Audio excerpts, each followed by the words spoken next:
Subscribe करें हमारा YouTube channel, bell icon को क्लिक करना ना भूलें, जिससे आगे आने वाले सभी YouTube अपडेट्स, वीडियोस, नोटिफिकेशंस आपको मिलते रहें। Hello everyone, welcome to current affairs education. Current affairs education के जीके टुडे कार्यक्रम में आपका स्वागत है, जिसमें हम डिस्कस करते हैं परीक्षा उपयोगी महत्वपूर्ण करंट अफेयर्स। आज हम डिस्कस करेंगे 5 नवंबर 2020 के महत्वपूर्ण करंट अफेयर्स। आज से हम इस कार्यक्रम को नए अंदाज में, नए फॉर्मेट में शुरू कर रहे हैं, जिसमें शामिल होगा 10 महत्वपूर्ण करंट अफेयर्स, उनसे संबंधित तथ्य, महत्वपूर्ण जानकारियाँ और आपके लिए एक अभ्यास प्रश्न। उम्मीद है आपको यह फॉर्मेट पसंद आएगा। इसके साथ ही आपके सुझाव भी आमंत्रित हैं। जो भी आप इस कार्यक्रम में शामिल करवाना चाहते हैं वो हम शामिल करेंगे। जल्दी हम इसके लिए PDF की सुविधा भी शुरू कर देंगे।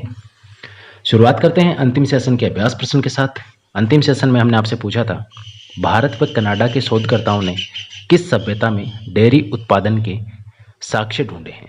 डेयरी उद्योग से संबंधित ये प्रश्न है और ये सभ्यताओं से संबंधित है। तो इसका सही आंसर है सिंधु घाटी सभ्यता। सिंधु घाटी सभ्यता में भारत व कनाडा के शोधकर्ताओं ने डेयरी उद्योग के साक्ष्य ढूंढे हैं और ये ढूंढे हैं गुजरात में। कहाँ पर ढूंढे हैं? गुजरात में। याद रखेंगे दोनों ही चीज़ें, सिंधु घाटी सभ्यता से संबंधित है और ये गुजरात में साक्ष्य पाए गए हैं। अब शुरुआत करते हैं 5 नवंबर के महत्वपूर्ण करंट अफेयर्स। उससे पहले क्या आप UPSC सिविल सेवा की तैयारी कर रहे हैं? अगर हाँ तो देखिए, comprehensive strategy for UPSC CSC prelims and trend analysis by all India rank at Abhishek Saraf sir हैं।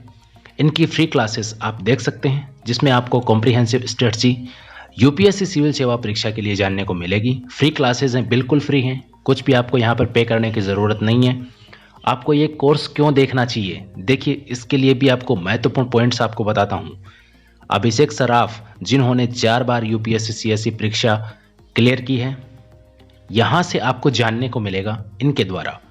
देखिए, ये आपको क्या क्या आपके साथ में ये डिस्कस करेंगे इन क्लासेस में। सबसे पहले UPSC सिविल सेवा परीक्षा की प्रभावी रणनीति की एक इफेक्टिव स्ट्रेटजी क्या होनी चाहिए इस परीक्षा के लिए, ये आपके साथ में डिस्कस करेंगे। साथ ही स्मार्ट अप्रोच के साथ हार्ड वर्क किस प्रकार से कार्य करता है। हार्ड वर्क तो करना ही करना है, लेकिन उसके साथ में स्मार्ट अप्रोच को किस प्रकार से आप शामिल कर सकते हैं, ये भी महत्वपूर्ण है, जो आपको जानने को मिलेगा।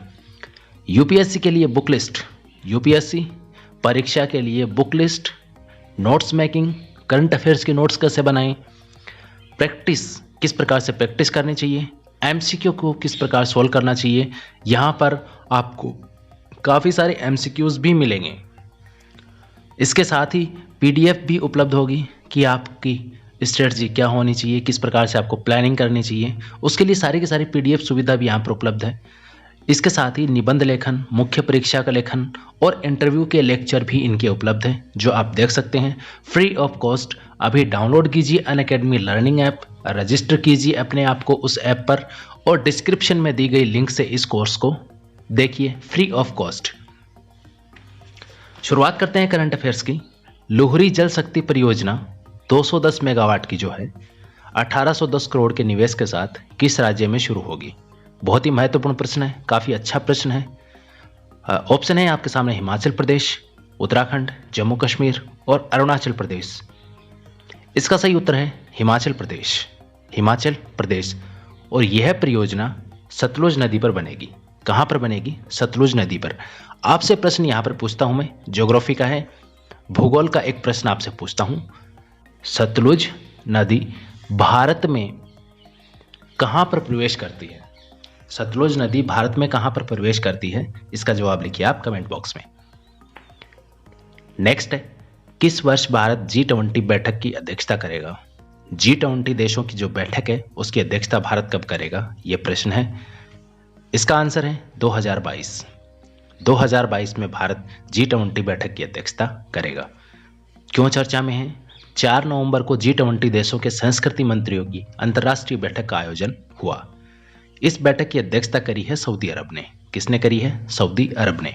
कमेंट करके मुझे आप ये बताइए, भारत के संस्कृति मंत्री वर्तमान में कौन है? पर्यटन और संस्कृति मंत्री भारत में कौन है? कमेंट में बताइए। तीसरा प्रश्न है, निम्न में से किस देश ने ऑस्ट्रेलिया से गेहूं आयात पर प्रभावी प्रतिबंध लगा दिया है? ऑप्शन है चीन, जापान, दक्षिण कोरिया या पाकिस्तान। इसका सही उत्तर है चीन। चीन ने ऑस्ट्रेलिया से गेहूं आयात पर प्रतिबंध लगा दिया है। चीन ऑस्ट्रेलिया का सबसे बड़ा व्यापारिक साझेदार भी है, यह आपको ध्यान में रखना है। अगला प्रश्न है, किस राज्य में औद्योगिक गोदाम में आग लगने की वजह से 4 नवंबर को जान माल का नुकसान हुआ? अजमेर राजस्थान, अहमदाबाद गुजरात, मुंबई महाराष्ट्र या गुरुग्राम हरियाणा। तो इसका सही उत्तर है अहमदाबाद गुजरात। यहाँ पर एक केमिकल फैक्ट्री में आग लग गई, जिस वजह से काफ़ी लोग यहाँ पर मारे गए। जब तक मैं ये वीडियो रिकॉर्ड कर रहा हूँ यहाँ पर डेथ हुई हैं 14 के आसपास। 14 डेथ की यहाँ पर सूचना है, जिसमें 2 महिला भी शामिल है। 5वां प्रश्न है, CSIR CDIR लखनऊ के किस वैज्ञानिक को सोसाइटी ऑफ बायोलॉजिकल केमिस्ट्स के professor AN Badhodi memorial lecture award 2020 से सम्मानित किया गया है?